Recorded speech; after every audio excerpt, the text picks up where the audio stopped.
10,000 অস্ত্র ও প্রায় 20 লাখ গোলাবারুদ প্রবেশ করেছে রাশিয়ার সামরিক বাহিনীতে। রাশিয়ার আসল লক্ষ্যটা কি? ইউক্রেনের বিরুদ্ধে কি আক্রমণ আরও জোরদার করার পরিকল্পনা করছে প্রেসিডেন্ট ভ্লাদিমির পুতিনের দেশটি? কারণ যুদ্ধের ময়দানে শান্তি ফেরানোর জন্য সম্ভাব্য বৈঠক আয়োজনের আগেই ইউক্রেনের বিরুদ্ধে তীব্র হামলা চালিয়েছে রুশ বাহিনী। শত শত ড্রোন এবং কমপক্ষে 32টি ব্যালিস্টিক মিসাইল দিয়ে এক রাতেই ইউক্রেনকে কাঁপিয়ে তুলেছে রাশিয়ার সামরিক বাহিনী। প্রশ্ন হলো, যুদ্ধের ময়দানের বর্তমান চিত্র আসলে কেমন? ইউক্রেন কি হেরে যাচ্ছে? প্রায় 4 বছর হতে চললেও রাশিয়া ইউক্রেন যুদ্ধ নিয়ে এখন পর্যন্ত সমাধানের পথ বের করতে পারেননি বিশ্ব নেতারা। উল্টো প্রতিদিনই বাড়ছে হতাহত, যুদ্ধের ময়দানে ছড়াচ্ছে আতঙ্ক। তবে যুদ্ধবিরতি কিংবা শান্তি চুক্তি নিয়ে আশা ছাড়েননি মার্কিন প্রেসিডেন্ট ডোনাল্ড ট্রাম্প।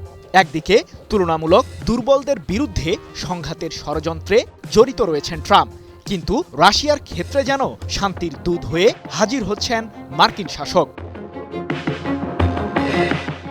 যদিও শান্তির ডাকে রুশ প্রেসিডেন্ট পুতিন ঠিক কতটা সাড়া দিচ্ছেন তার বাস্তবতা যুদ্ধের ময়দানের দিকে তাকালেই বোঝা যাচ্ছে। সংযুক্ত আরব আমিরাতের রাজধানী আবু ধাবিতে যখন চলছে রাশিয়া, ইউক্রেন ও যুক্তরাষ্ট্রের সমন্বয়ে শান্তি চুক্তির আলোচনা শুরু করার প্রস্তুতি, ঠিক সে মুহূর্তেই ইউক্রেনের বিরুদ্ধে জোরদার হামলা চালিয়েছে পুতিনের বাহিনী। ইউক্রেনের জ্বালানি কেন্দ্রগুলোকে লক্ষ্য করে এক রাতেই শতাধিক ড্রোন ও কমপক্ষে 32টি ব্যালিস্টিক মিসাইল দিয়ে হামলা চালিয়েছে রাশিয়ার সামরিক বাহিনী। আর এতে অন্তত 10 জন আহত হয়েছে। ইউক্রেনের প্রেসিডেন্ট ভলোদিমির জেলেনস্কির অভিযোগ, তার দেশে চলমান তীব্র শীতে ইউক্রেনীয়রা যাতে অসুবিধায় পড়ে সে লক্ষ্যেই জ্বালানি কেন্দ্রগুলোতে হামলা চালাচ্ছে রাশিয়া। 4 ফেব্রুয়ারি এক প্রতিবেদনে বিষয়টি নিশ্চিত করেছে মার্কিন সংবাদ মাধ্যম এপি নিউজ এজেন্সি।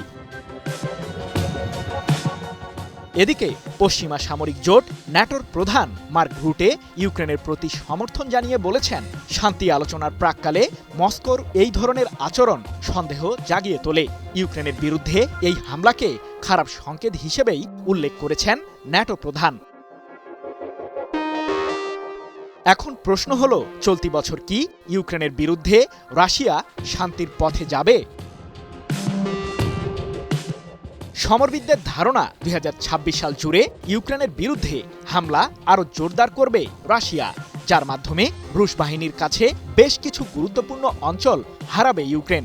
কারণ সম্প্রতি রাশিয়ার সামরিক বাহিনীতে 20 লাখ গোলাবারুদ ও 10,000-এরও বেশি অস্ত্র যোগ দিয়েছে, যা ইঙ্গিত দেয় যে নিজেদের সামরিক বাহিনীকে আরও বেশি পরিমাণে শক্তিশালী করার পরিকল্পনায় নেমেছেন পুতিন, যার কারণে বাদ পড়বে না ইউক্রেন প্রসঙ্গটিও।